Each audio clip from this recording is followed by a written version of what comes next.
बार बरसाने में एक सेठ जी आए। तो सेठ जी का नियम था कि वो कोई किसी को,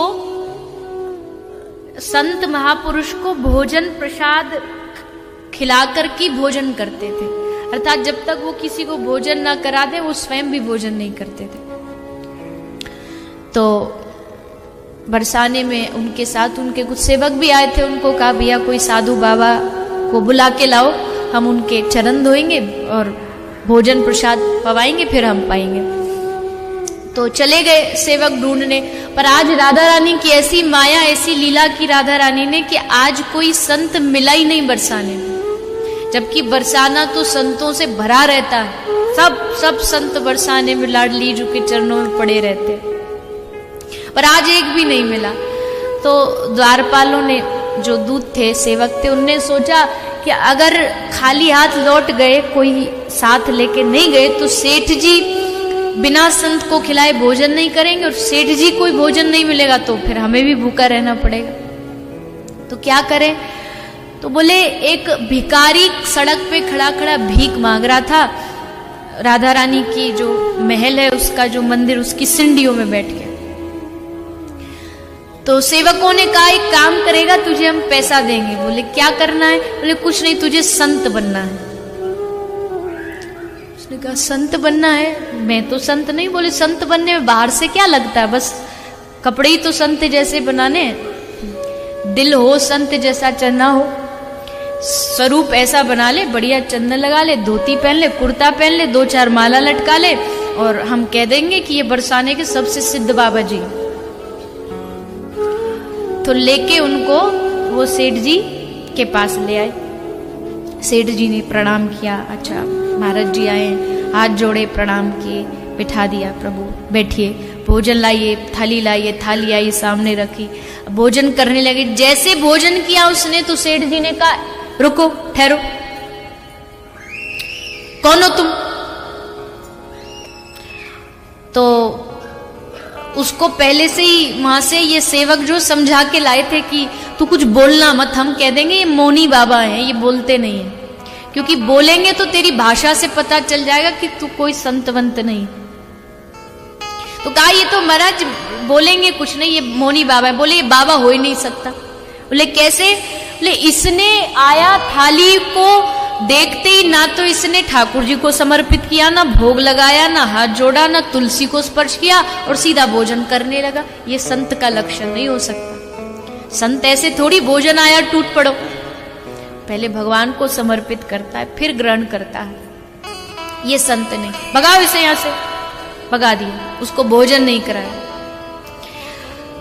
अब वो सेठ आज भूखा रहा और रात को भूखा ही सो गया, और जब रात को सोया तो क्या हुआ? आज रात को सपने में उसके राधा रानी आई। राधा रानी ने कहा और भैया सेठ कैसा है? सेठ जी बोला राधा रानी आप यहां कैसे आना हुआ? राधा रानी बोली तू बता आज तूने क्या किया? बोले कुछ नहीं राधा रानी, मैंने उस आदमी को उसमें समझ गया कि ये संत नहीं है, कोई ऐसा ही ऐरा गहरा कोई गली का कोई भिखारी उसको पकड़ लाए थे, इसलिए मैंने भोजन ही नहीं कराया। वो संत नहीं था, वो अधिकारी नहीं था। राधा रानी ने मुस्कुराते हुए बड़ा सुंदर जवाब दिया। राधा रानी कहती है बस एक दिन में ही घबरा गया, एक दिन में ही तू संत नहीं है तो भोजन नहीं कराऊंगा, ये मन में ठान लिया। सोच मुझे 40 साल हो गए उसको भोजन कराते कराते, आज तक मैंने नहीं कहा कि ये संत नहीं है तो इसको खाना नहीं दूं, इसको भोजन नहीं दूं। अगर मैं इतनी कृपा कर सकती हूं और तुम्हारे पास कोई आए तो तुम ढूंढने लगते हो।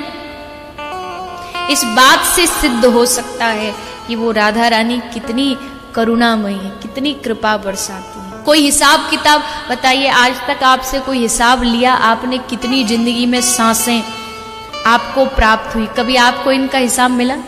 1 घंटे के लिए आईसीयू में चले जाइए, मतलब ठाकुर जी करे आप कभी न जाएं, माफ करिएगा, लेकिन 1 घंटे आईसीयू में कोई रहता है तो 1 घंटे का डॉक्टर साहब खूब लंबा चौड़ा बिल बना के आपको थमा देते हैं। क्यों? क्योंकि वहां श्वास जो है वो बिक रही है, बेकी जा रही है। राधा रानी ने इतना दिया, कभी आपको सुनाया? फिर भी उनसे रिश्ता तोड़ करके दुनियादारी से रिश्ता जोड़ रहे हैं, और जिनसे रिश्ता होना चाहिए उनसे कोई रिश्ता ही नहीं। उन्होंने कभी आपसे कोई मोल भाव नहीं किया, कभी कोई आपके जीवन में एहसान नहीं किया, आपसे कोई सौदा नहीं किया, आपसे कोई मैनेजमेंट लेकर के आई नहीं कि करो, इनके साइन करवाओ तुम इनसे, मेरा जीवन है, इस पे मेरा अधिकार है। फिर भी उनको भूल गए। इसलिए बस आज राधाष्टमी के दिन राधा रानी से यही प्रार्थना करिए कि हे राधा रानी, हम आपकी ओर चलें, आपके चरणों की ओर बढ़े, हमारा जीवन आपके नाम से रंग जाए। भले हम कोई बहुत ज्ञानी नहीं है, बहुत विद्वान नहीं है, लेकिन हे किशोरी जो हमारे जीवन में आपका नाम स्थापित हो जाए, राधा राधा कहें और हृदय गदगद हो जाए, ऐसी कृपा, ऐसा जीवन बना दीजिए।